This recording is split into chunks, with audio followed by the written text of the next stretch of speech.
ironic and humorous last round, because you were in there. Yeah. We waited 2 hours because there was no internet. Yeah. So that we could have a debate where William Joel runs a diss ad that's link is top of the docket. That shit was being run before the internet was invented. We didn't need the internet for a top of the docket. That's true. I'm gonna stop the debate. I was surprised. I'm just like, I'm gonna stop this debate. They had to double check that it was still there. Top of the docket. Nice. Like I said, I like I was actually going to make a quick joke about the irony of this topic given what happened in the last debate, but I feel like Todd just kind of jacked my spine. I did. I'm gonna throw this away. I just can't catch it. What do you mean you guys are? Alright. Did you? Yeah. Alright. Are we good on this? Okay. Plain text. The United States Department of Education will establish a program to provide satellite education technology to low socioeconomic status school districts. Funding and enforcement is normal means. Here's how. Observation 1 of solvency. First is that even the normal means essentially means that even though the DOE is going to provide funding, specific state and local school districts are going to be the ones actually implementing this kind of satellite education programs. So it's not the DOE micromanaging everything. And second is that STEM has empirically worked in the past, but we see that our focus has actually left. We see that we're simply falling behind. This is going to provide a specific revitalization in order for this program to succeed. Advantage 1 is innovation. Go ahead. What are satellite education technology? Satellite technology education. Essentially, it's providing resources via internet, like wireless location education. And in addition, we're providing actual technology to these students because it's a lot easier to have access to internet resources than it is to have access to a teacher in many times. It's like, taking away teachers? we're not taking away teachers. We're providing ways for these students who are falling through the cracks to have new resources, essentially. It's Okay. a conversation. How much does your plan spend? It's normal means. Advantage 1 is innovation. Sub 1 is uniqueness. The U.S. is falling behind in terms of STEM education. First is that engineers make up the lowest percentage of our student population. Only 5% of workers are either engineers or scientists, and we see that number is actually decreasing in growth. Second is that students have lost interest in the system. 2/3 of students say no classes interest them any longer, and many are just completely uninterested in school programs because not enough resources are open to them. Third is that this has a telling effect on U.S. educational success.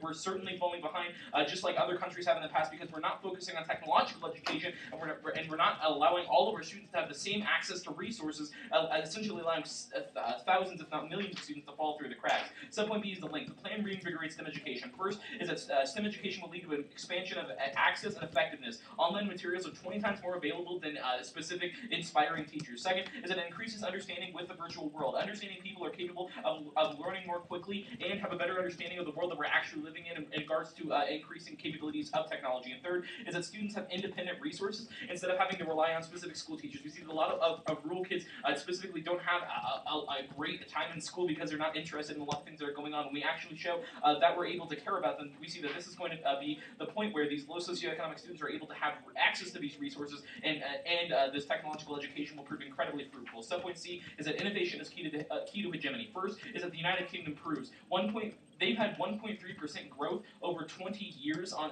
STEM education, whereas STEM-reliant industries, whereas that's compared to 55% in the United States and 32% by Germany in the same period due to a lack of focus. We see that the point where the UK stopped caring about technological education, that was the point where technological industries that are reliant on this kind of education essentially decayed in Britain. Second is that it's key to economic hegemony. With lost jobs and continual slowing of growth, countries like China will both pass and dwarf the United States in economic power, which would have lasting impacts for the actual international structure of power. And third is that it's key to military hegemony, because technological superiority is a key internal link to maintaining our global positioning and military capacity. Without the ability to actually have these specific STEM-reliant industries have a consistent amount of growth, we see that we will never be able to maintain our hard power whatsoever. Subpoint D is the impacts. A loss of hegemony causes multipolar transition. First is that in the transition, the U.S. would be unable to address international rivals whatsoever because we'd be so focused on domestic economic stability in addition to our own interests, let alone the interest of maintaining security across the globe. Second is that it would lead to regional counterbalancing because it would lead to unstable competitive dynamics, meaning that countries would try to pursue their own interests without the United States there to deter them from pursuing things that would be harmful for their own region. Third is that all this transition to multipolarity makes all conflicts more likely because we no longer have any kind of actor or safeguard against specific countries pursuing their own agendas, regardless of what the security situations and how they may change and interact with specific in regards to conflict. And fourth is that we see that a specific scenario that is the most likely is Southeastern Asia, because China's rise without the United States is going to massive. A little late here is that China's rise without the U.S. Triggers a massive southeastern arms race, as many countries without the actual United States there to deter China and control diplomatic dialogues are going to be fearing for their own state survival in comparison to what they see as Chinese imperialism. Second is that any conflict over the Senkaku Islands or Korea would inevitably go nuclear because countries would no longer see themselves as being able to survive in the face of Chinese domination. And third is that this leads to inevitable extinction because at the point where the nuclear taboo is broken, we see that the Korean Peninsula would light a fire, and Southeast Asia would become the hotbed conflict that would destroy humanity. Advantage 2 is going to be education specifically. Subpoint A is that low socioeconomic communities are currently pushed to periphery. First is that according to a Department of Agriculture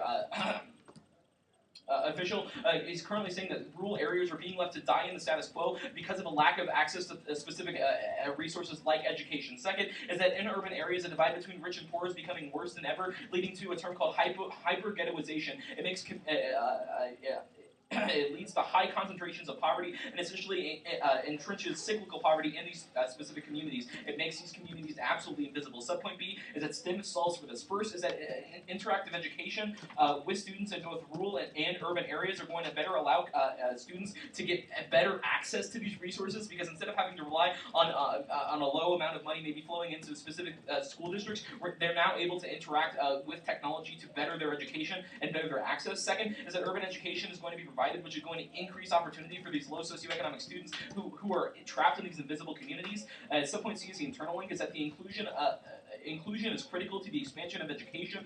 First is obviously because when we exclude these individuals, we see that these specific industries are not only not able to grow, but we see that they're shunned education and they end up falling through the cracks and going to relying on things like drug trading and specific illegal activities because they no longer find that they have a place in society because educational programs let them fall through the cracks because they weren't actually able to succeed in those situations. Subpoint D is the impact. Scenario 1 is ruralization. First is that this leads to rural economic genocide because specifically individuals are going to become so disinterested in the educational system that they're not going to pursue specific occupations key to our economy, but rather they're going to pursue specific illegal activities and they're going to feel like they've been shunned away. And second is that this leads to cyclical forms of dehumanization because they no longer feel that they actually have a place and they're going to feel that they don't have access to further parts of society. And scenario 2 is cyclical poverty and urban decay because it leads to a system of haves and have-nots and entrenches cyclical poverty, which we have to fight against.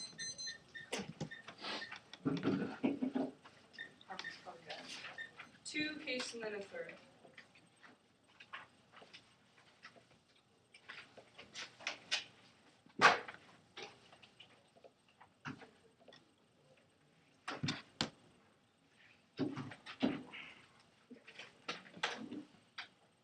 Everybody ready?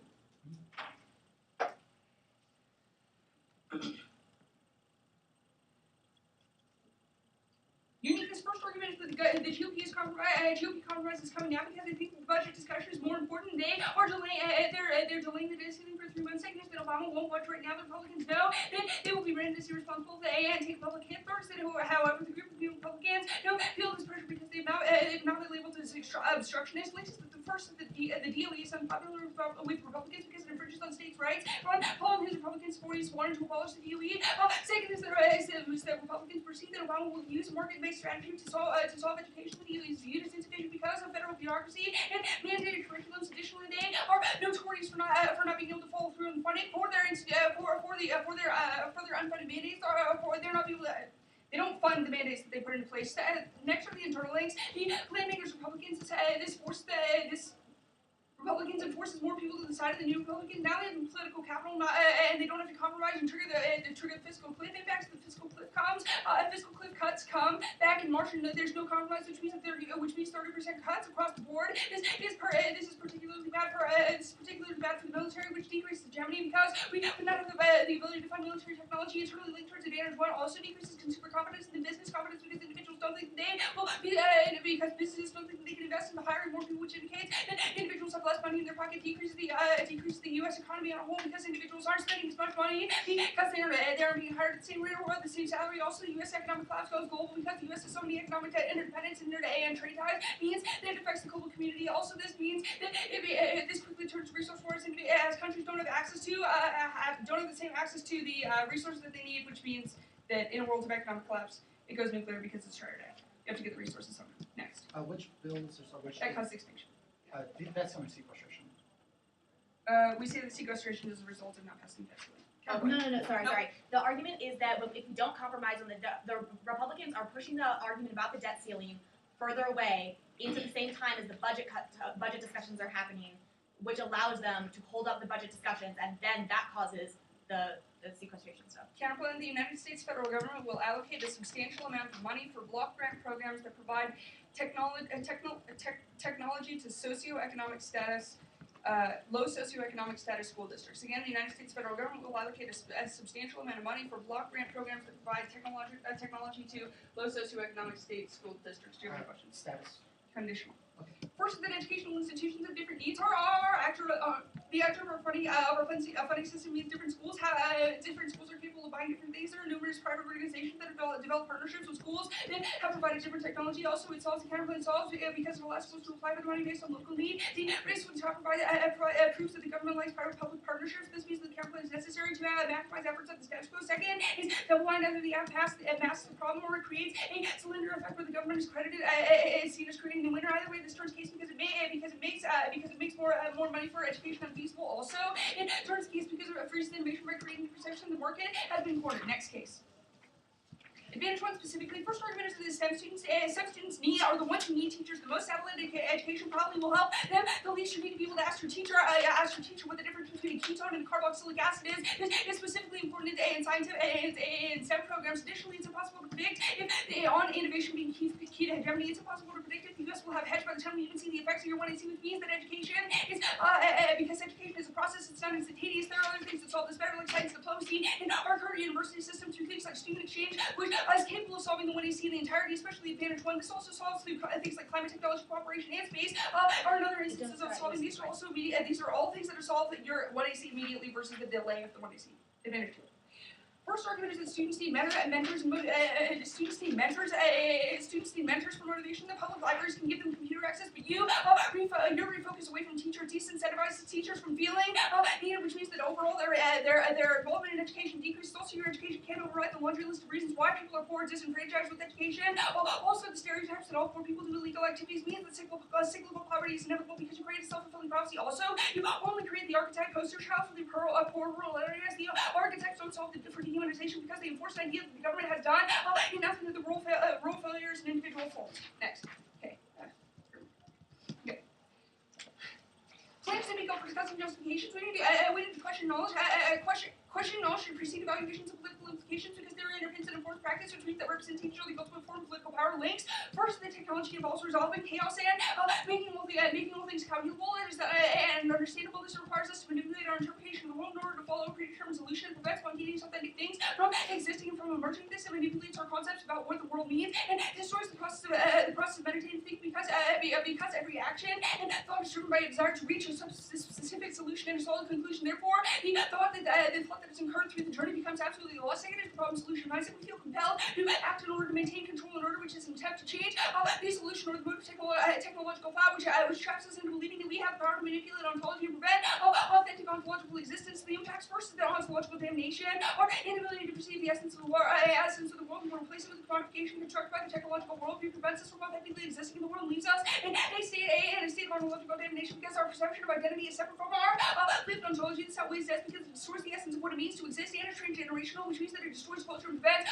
authenticity from ever existing in the future. Means that it eternally outweighs the impact that comes off of the 1AC because those are only things that exist within within one generation, but our impact exists between multiple generations because of literally the destruction of culture. Second is that this makes violence inevitable because the 1AC is literally an act of imposing ontology, forcefully and violently. The imposition of an identity is the logic of domination because it's infinitely striving for control in an uncontrollable world, which means that in an attempt to assert our domination, he values life to the point where it can be sacrificed without any impact. No value life means no impact to death. This creates and justifies an infinite state of war where all violence can be justified. Also, its compulsion for purity and a universal truth. And pursuit of this universal truth means that genocide is necessary in order to prevent order and maintain control. And this is genocide not only over people but also over the environment, which means that having an instance where we can create a better educational policy in the future becomes impossible in the world of your compulsion for purity. Alternative. Reject the technocratic thought of the 1AC. Reject the technocratic thought of the 1AC. Questions? What is the thesis of your links again? Like, what The is thesis of the links is that you create a standing reserve. You were literally just saying that the way that teachers should teach is determined by a computerized system, not by individuals. Doing nothing solves. We reverse an attempt to fix problems, which means that we abandon a mindset of fixing it and we revert to letting be. This meditative thought solves because it creates a better concept of the self, where we can return to a better integrated with the world, where the goal is the journey, instead of fixing a problem. This also solves ontology because we let nature emerge instead of framing it instrumentally, and it solves violence because we can think without a fantasy of domination and a necessity for violence. Also, the permutation fails because it is an attempt to engage in solution creation, which means that it doesn't solve the root cause of the problem, which it means the technocratic thought is veiled under a mask of performance, and also it severs because the certainty of the plan, because it severs out of the certainty of the plan. This makes you a moving target, and the LSE is necessary for offense. It limits our ground, or you to be a moving target, which is a voter for death of education and clash. Next, back to case. First, the plan incentivizes free schools to identify as low socioeconomic groups, which makes the prediction of an accurate budget impossible, which means that some schools never get their funding and others lie. This trades off for schools financially. Also incentivizes free schools to hide funds, which means that students are getting underserviced in other areas, which means that this stops things like free lunch programs, decreasing textbook funding, and teacher salaries in turns case, because it makes it much more worse for advantage to win. You don't even get a textbook. Okay. Hey, Ian, just so you know, I flowed that last argument on advantage number 2. Okay. That's where I felt like it went. So, just for your own personal. Okay. The order will be the debt ceiling politics, or the politics society. Yeah. Counter plan, the critique. Also, I just filled that on one piece of paper. Yeah. Okay. Okay. Cool. And then we will be dealing with the context report. Okay. Sorry, the permanent report. Okay.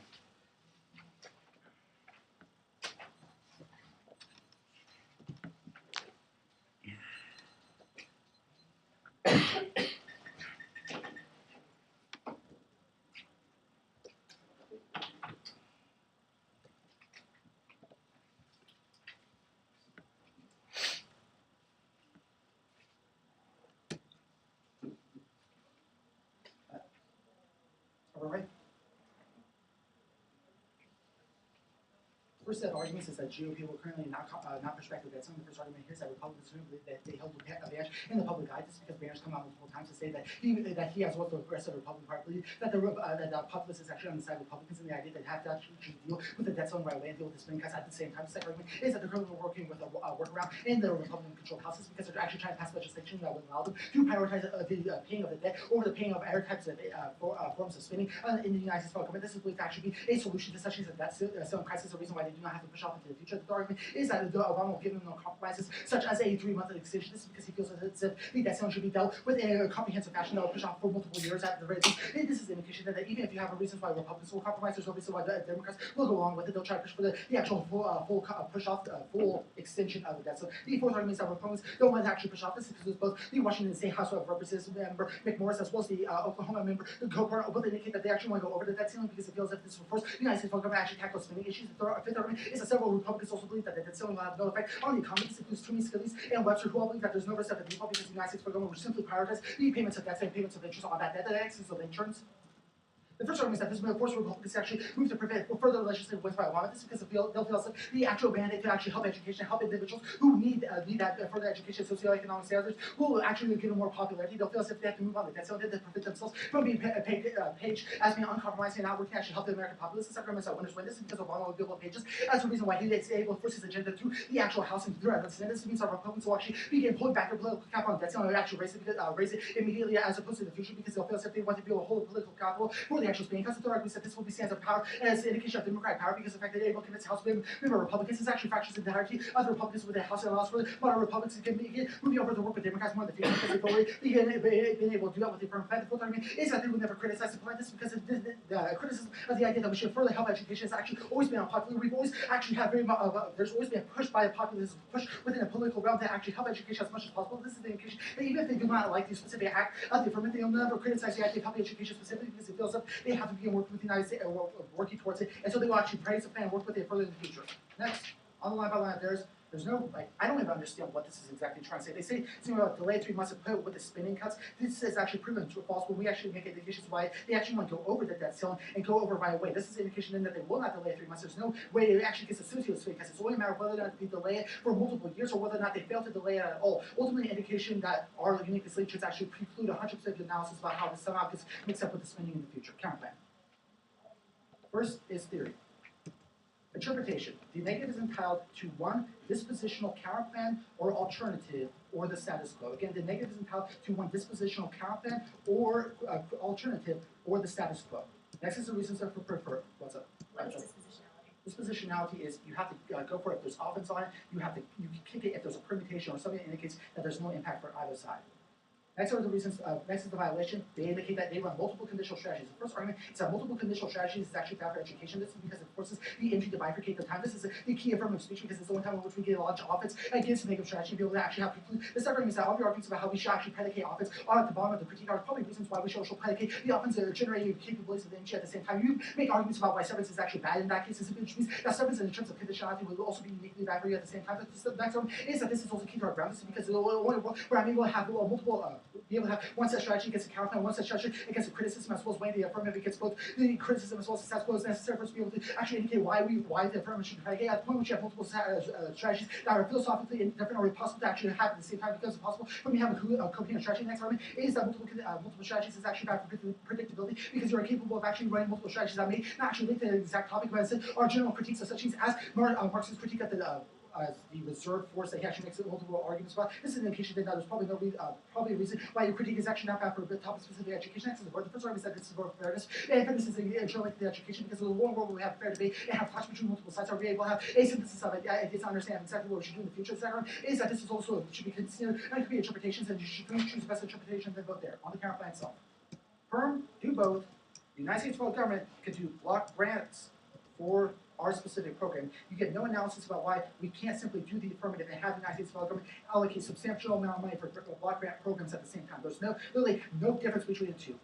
Also, even in a world where you are able to split some differential of a link, we're still going to just simply swamp on the idea that we should be giving specific programs for socioeconomic. So you can no analysis about what would be different about your programs and difference to the actual affirmative plan, which probably means you don't get that in the future on the specific line by line of their solvency. They say that we have to have public-private partnerships. This is actually what the affirmative engages in. You can look at Jackson's excellent analysis of exactly what normal means enforcement would be. It would be working with the states and allowing for them to actually be able to use this program in the way that they see fit and be able to support their specific education system. Well, this probably means that we are still getting the analysis about how this is actually for schools. The next argument is that somehow massive problem. One, there's no analysis exactly how we massive problem. We actually bring the problem to light because we actually isolate the fact that we should be helping socioeconomic schools in order to be able to deal with such things as STEM education. The second argument is that we also highlight the fact that STEM education is actually falling behind. I'll have that for you in this speech. The second, STEM education is actually falling behind the status quo, which is an indication that we remove the mass that we're actually dealing with the status quo, ultimately be assault back for it.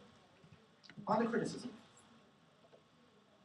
One, you can extend the framework, also a reason why the criticism should be rejected.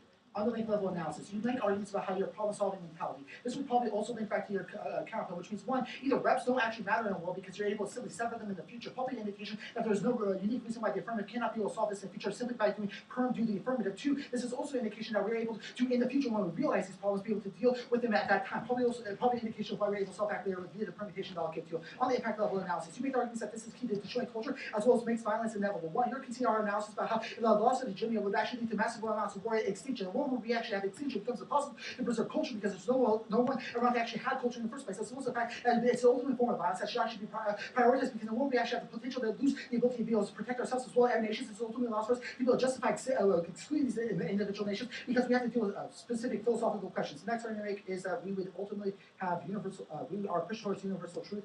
No, we're trying to educate people, allow them to have this discussion. Probably the reason why we're able to solve for that just via acts of the affirmative. On the perm, on the alternative. Perm, do both. Next, perm, do the affirmative.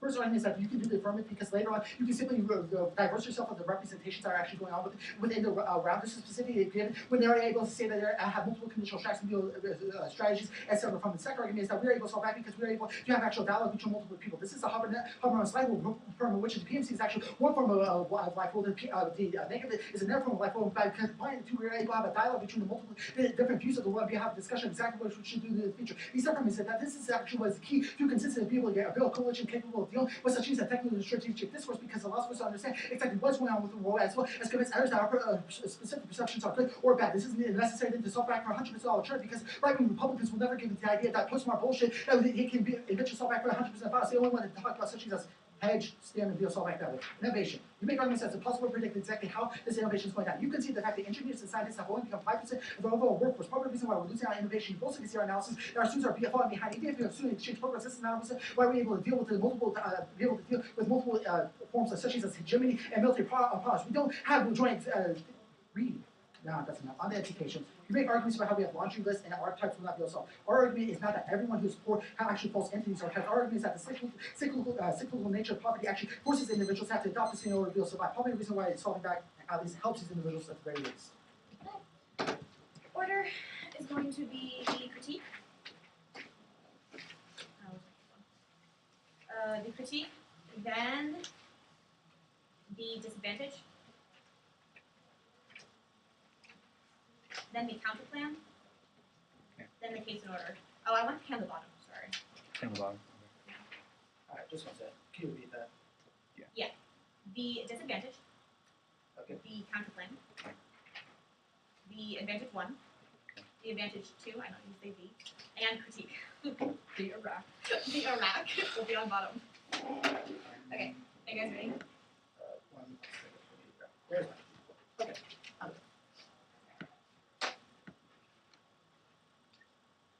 I'm not sure what all the fuss about is about not understanding the politics is that it's very simple and I will explain it. Right now, the GOP is overall compromising with Democrats on what is going to happen with the debt ceiling. However, there is a small fraction of GOP members, the new Republicans that are new to the House of Representatives, that don't feel responsible for the past obstructionist policies, so they don't feel the need to compromise. Right now, the GOP is going to be able to compromise, but we see that the plan is going to anger this faction and allow them to infiltrate the other faction and cause stopping passing of the policies. This means that they're going to delay it. They decided that they're going to decide the debt ceiling at the same time that they decide the budget and the other issue and other issues within March. But during this time, the plan means that Republicans are going to be angry and are going to have enough political capital behind them to be able to stop the talks from happening. This triggers the sequestration and across the board cuts of 30%. Okay, go on the line. First argument, you said that the GOP is not respecting the debt limit from the status quo. We have argument that he was just in here before saying that this was silly. That no one was reading this book. The GOP came out today and said that they were going to compromise on the debt ceiling, but that they were going to have a delay upon it. In addition, most of the main party leaders of the GOP are trying to compromise. An article from today says that 5 sources from within Brian's, I don't know what they call it, cabinet thingy, are to disclose that discussions happening among top GOP leaders that they don't have the political capital in order to be able to challenge the debt ceiling, so they're going to be able to compromise. In addition, Krausmeyer from the Washington Post, who was then one of the lead voices calling the GOP to fight it, has released an article today as well that's going back on that. Furthermore, political perception of Obama is 50%, where political perception of Congress is only 14, which means that they don't have enough political capital to counter Obama because it's so unpopular within the public. All of these reasons combined mean that the GOP is going to be able to respect the debt ceiling. You may have a couple specific arguments as to this is all political posturing. a Northwest from the American Tax Institute says that the overall plan of the GOP cares about things more important than the debt ceiling. So they're simply trying to make a fuss about this right now in order to be able to get things that they want later. This means compromise is coming now. The only possibility is that we screw it up. Next on debate, you said that they're going to work around to be a prioritization of paying the debt. I answered this above. You say that Obama is that they give competition and they let because of the month and extended. That's answered above as well. They say Republicans want to go over debt ceiling. This isn't true. Cross by the answer from above. They understand that going over debt ceiling is not a current option. And if you don't want to do this, it's a trigger links. There's through the impacts of the isolate, which means we can cause the impacts, and there's no reason to do what I see. Anyways, one to link turns. The first argument, or one to link level debate. First argument to extend is the DOE is unpopular with Republicans because it infringes on state rights. You can claim that you're doing that you're allowing states to do whatever they want. The fact is that the agency you're going through is itself labeled by Republicans as a federal bureaucracy that mandates curriculum says that. In fact, Paul Ryan and his Republicans supported abolishing this entire department indicates that there's only a risk that they get angered by the plan. They say that they're not political capital to do this. First of all, the new Republicans are capable of doing this because they don't have the same restrictions as people before. And they said, and the next argument that they make is that there's no forcing to prevent legislation. The next argument they make is that the plan's popular, so they would never critique it. This simply isn't true. The Violence Against Women Act is also extremely popular. The GOP still decided to go against it by finding little minute issues that they could pick against, which states their public face while allowing them to block legislation. This is exactly what they would do in this instance. Furthermore, by the DOD argument that indicates it's not popular with their constituencies, then they can frame it in a way which means that they will frame it in a way which means that they will be able to pass it without looking really bad. One of the internal level debate. This would be furthermore the new and on the also on internally level debate. The new Republicans are going to be able to use, even if it is a slight amount of frustration, they're going to be able to use this in order to anger Republicans and to get them back on the track of fighting for the economic issues. This means that the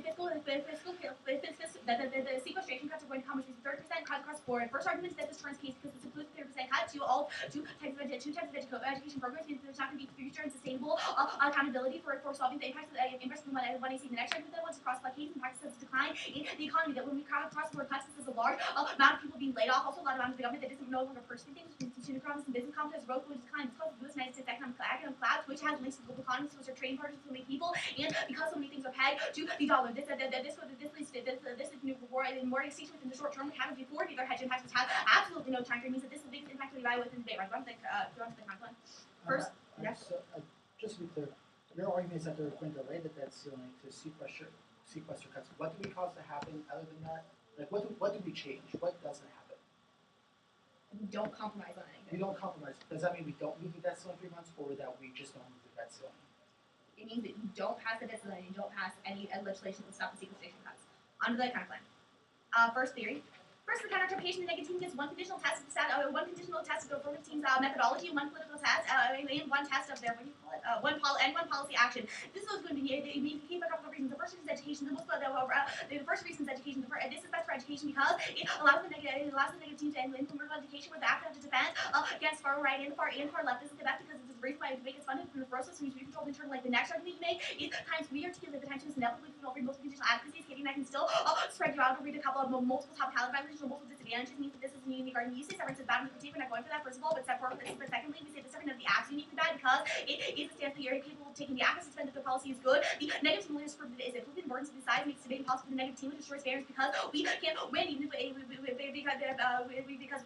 can never win in that world. You say predictability. This isn't true. This isn't true. The topic area tournaments and multiple advocacies are best because allow for the most amount of because they are predictable within the literature which the key cause. In addition, they allow for more. They force us to in order to be able to research, which means we get better education. So motive prevents education. At worst, stick us with all of the advocacies and only opposite going at the critique debate, which means because it doesn't do anything, which means they're never going to be able to win this debate. We're never going to be able to win this debate round. On to the counterplan. They say permutation. Permutation still leads to the disadvantage because it has the implementation of going through the DOT and has a federal government action, which is argument to what Katie articulates. In addition, this is a one-type satellite technology, which means they're using this one type of thing. This normal means that the same thing goes to all of the different schools. This is used by crowding out independent markets and crowding out the ways that independent schools use where schools have different relationships with universities or different corporations where they don't get technology. This the GOP selected because it means that there's no competition happens in the marketplace because the government is just capable of giving everything. The kind of plan doesn't do this because it just allows block grants for the states to use to purchase whoever's products they want, which means that the economy, which is going to make the GOP have used it that they ask all because of public-private partnership. Classified and above, we allow for the classified and above, you say education downfall. That's fine. We solve onto the advanced one. Multiple alternative causality. There's a huge time frame to advance. One can't solve within the short-term cost-allocation argument. In addition, science diplomacy and different types of arguments, in different types of science technology means that first of all, we don't have the infrastructure right now to be able to even teach science. But finally, that there are alternative ways to be able to solve for hegemony. For hegemony 1 to advantage 2, we solve the entirety of advantage 2 through the Kant plan because it is for low socioeconomic school districts. In addition, you drop the archetype term, which says that you simply create the archetype of this one student for a poor rural area that people are going to make, which means that all of the students, which means that this simply creates all other students are working hard enough. This doesn't solve that, and the increased opportunity to still roast down. This is from the leading race scholars. This is the theory right now. This is the archetype. They are unanimous. Archetypes do not solve for and can't solve for all of realization because there are multiple objective causalities and the reasons why people are interested in schools, such as lack of interaction with the teacher and lack of interaction and motivation of the different cultures that they're raising.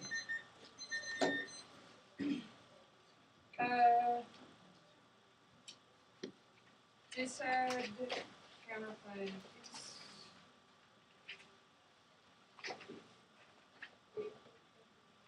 Actually, counterpoint this is.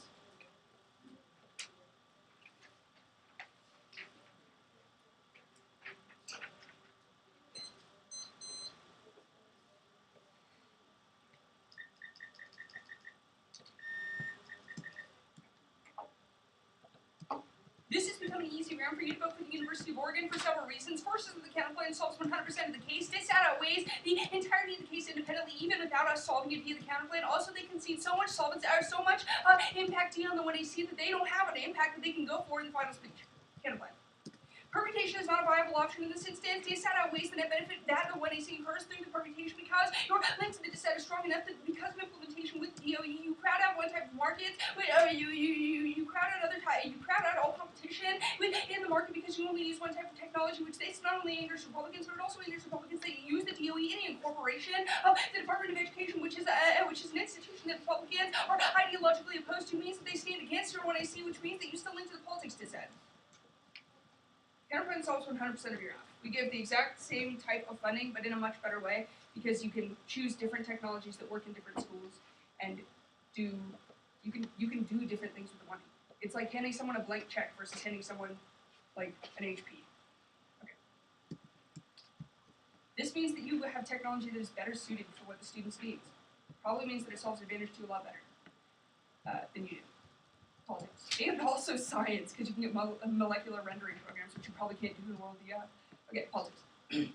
Uniqueness flows in our direction. First argument is that your block was fine yesterday, but it doesn't account for the announcement of compromise today. All of the arguments that you make are only inclusive of the time frame that runs up to about yesterday. But this morning, it was announced that the GOP said that they will compromise, but they will delay the debt ceiling discussion, which means that our evidence is not only more recent, so it should be, our evidence is much more recent, which means that it should be preferable on the question of whether or not the GOP is going to delay, is going to push back or not push back the debt ceiling.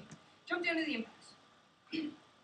We say that insofar as being a risk of leak on this sheet of paper, which I think is pretty strong because the DOE is obviously not possible, the DOE is obviously not popular within groups of Republicans. That argument is very clear, and the MO, especially since, and we may give you an additional example about how even if there are good pieces of legislation that pass, or even if there are good pieces of legislation like the Violence Against Women Act, that oppositional members of the GOP still pick apart pieces of legislation that are good and still find problems with them, which means that even if your 1AC is good, then this creates backlash in the GOP base. Okay.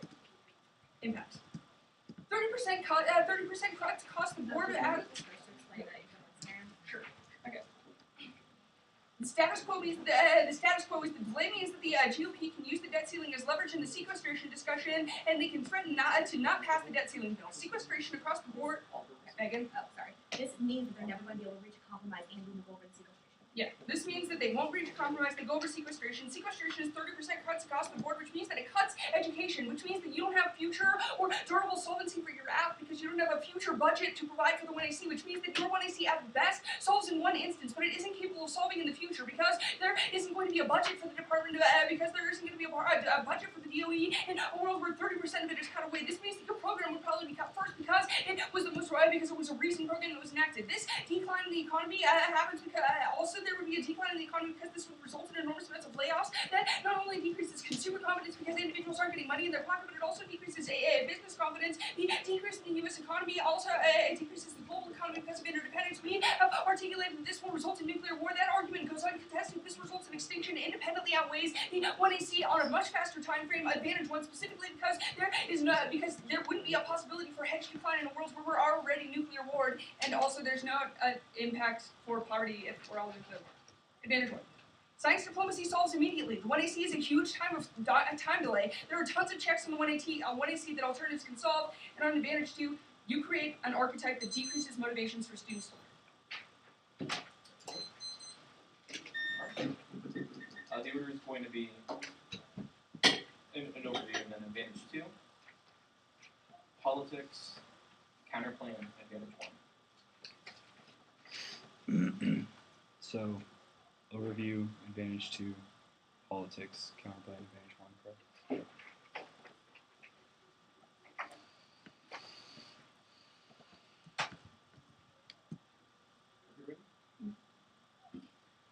It's an easy decision for Washburn HM at the point where they simply don't spend enough time on how they win the debate. At the point where politics is the only place where they push all their chips in and they really don't do enough analysis there either, this is going to be an easy decision. First to advantage two, they do one turn here about archetypes. We see that there's no impact analysis or impact framework whatsoever, so this makes no calculus in your decision at all, not even as a tiebreaker. We see that therefore advantage two is out of the round. Next to politics.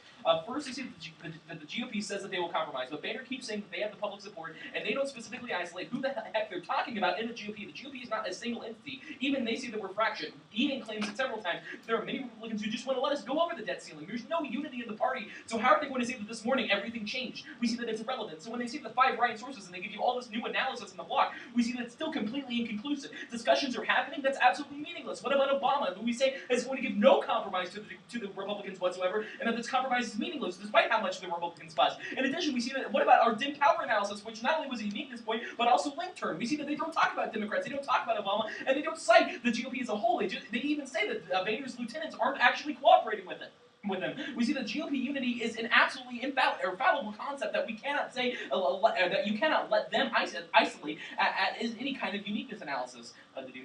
Okay. Then they say that there's a fuss on the debt ceiling, that the GOP is leading to a fuss on the debt ceiling now to get things later, but this is different from the fraction analysis. Are they doing it because they want to get things later, or are they going to lead to new Republicans and be absolutely fractioned? We see that their uniqueness analysis is completely different, whether the affirmative passes or whether it isn't. And second is that many Republicans want to let us go over the debt ceiling, so therefore that's not a fuss, that's an ideological claim that we need to work for ways to circumvent the debt ceiling, to let us go over it. There is no GOP unity, there is no compromise, and Obama's not going to let them compromise. And so therefore, as a third argument there, we see that at the point where they don't talk about Obama, it's really irrelevant. And so when they say, and so on uniqueness, at the point where they drop basically 2 of our arguments and give a huge amount of analysis on the fallible concept of GOP unity, they're not anywhere on the uniqueness flow whatsoever. So now let's go down to the link turns, which is where the affirmative is certainly going to win the debate, not only on this flow, but the entire round. First is that the DOE is unpopular with the GOP, so it's not going to lead to further legislative victories, but the compromise is still to get compromised. You can extend Ian's analysis on how the GOP is going to support us in the future because of the fact that they'd be seen as doing something that is good for the country. Then they say they completely ignore both of our arguments about winners win and that this is being instigation of democratic power, to the point where we actually claim that Obama is going to get a huge amount of political capital and a huge amount of victory to spur further legislative movements. That's when we're going to be able to see a solution of the debt ceiling problem entirely, because Obama's not going to take compromises now, and then he'll have the political capital to get exactly his agenda through. We see that this is a completely dropped link turn that you're going to have to vote on right now, because this is where the entire flow falls apart. Then they say that education, when we say education is popular, they say that the GOP rails against popular things. Yeah, that doesn't make sense. But we see that winners win is going to absolutely check this claim, because Obama's going to be able to push past the Republicans because of the way way that the public feels about specifically education. We see that education is popular, and regardless of how the GOP feels on that, that is going to dictate the political debate post-affirmative. And in addition, they see that the new GOP is going to rise, will use this to rally, will use the idea that this delay, this fuss, to rally, or use the affirmative to rally Republicans, but there's no analysis on this whatsoever. We see that the GOP is already completely disunified. They're not going to rally against the affirmative in a world where all of them have different ideas about the debt ceiling. We see that this one affirmative plan, while it will certainly get President Obama a political capital because he'll actually be able to focus on his agenda, it's not going to make the GOP ideologies on the debt ceiling change overnight, and it's not going to allow new Republicans to rally completely. And so when you say it's the biggest, they say it's the biggest impact in the round. When talking about impact analysis, we see that there's absolutely no case turns. Advantage 1 is the largest impact in the round because they have no place on this flow that turns Advantage 1. Regardless of time frame, you're going to vote on Advantage 1. Also, extend my analysis that this allows moderate Republicans to work with Democrats. This is a turn to their argument that they begin trying to rally the base. When they begin trying to rally, this causes moderates to move to Democrats or work with the exactly, and in the post-affirmative world, moderate Republicans will see what's happening, and they're actually going to join on with Democrats, and we're actually going to be able to get things through entirely. Next to the counterplan. Their really only argument here is on the perm, that we still went to the dissent and that it's a one-time funding that avoids politics. But they completely drop Ian's analysis on how there's no analysis on the difference between the affirmative plan and the counter plan, that the affirmative engages in P3s as well, and there's no analysis on the massive problems if we bring them to light. The counter plan is essentially the affirmative. They give you no analysis, extra analysis in the block whatsoever. Congress still has to approve these grants. It still links to politics. Next to Advantage 1. First, extend our specific analysis on how this is 5% of the overall workforce is going to be incredibly important because our uniqueness is key, and we see that this is exactly why we're decreasing in the status quo. And then when Ian talks about how there's multiple forms of hegemony, you have to vote on Advantage 1.